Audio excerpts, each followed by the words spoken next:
Story is new at 5. Tonight, nearly 6 months after a former Beaufort Marine pleaded guilty to abusing his 6-year-old adopted son, his ex-wife is sharing her story of resiliency through a dark time for her family.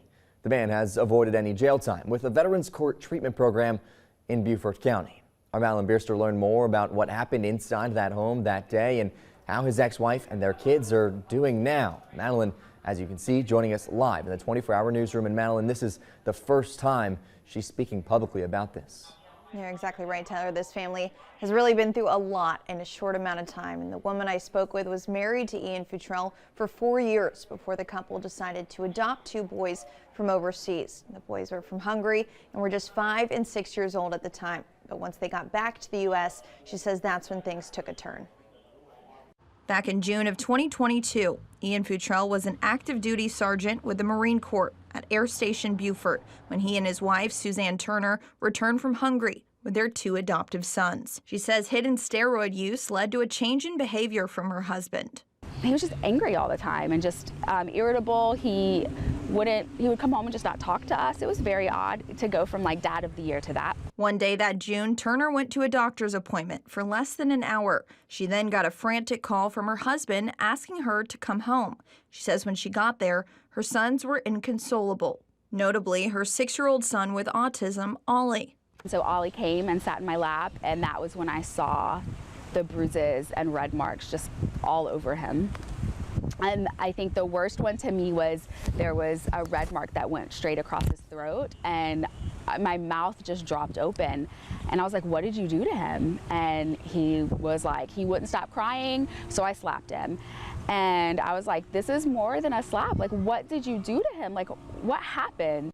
From there, she photographed the injuries on her son and went to the hospital. The ER doctors assessed the 6-year-old. Then through translation apps, they were able to understand a bit of what happened.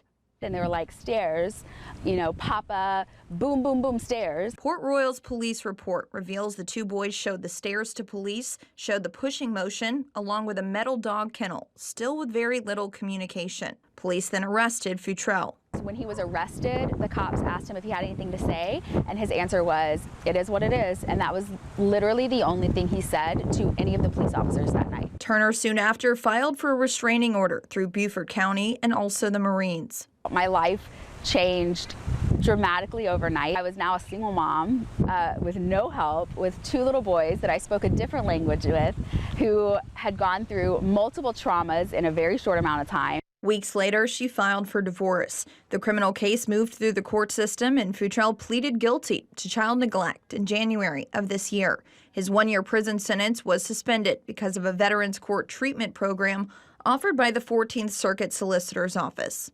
Futrell is undergoing substance abuse counseling and anger management. That program takes a year to 18 months to complete. Since the sentencing, Turner says she and her boys have had the time to heal. All 3 of us were going through this horrible trauma together, and we bonded so much, and our attachment is so strong. It's really over. And that is a surreal feeling, because for so long it was this dark cloud hanging over us.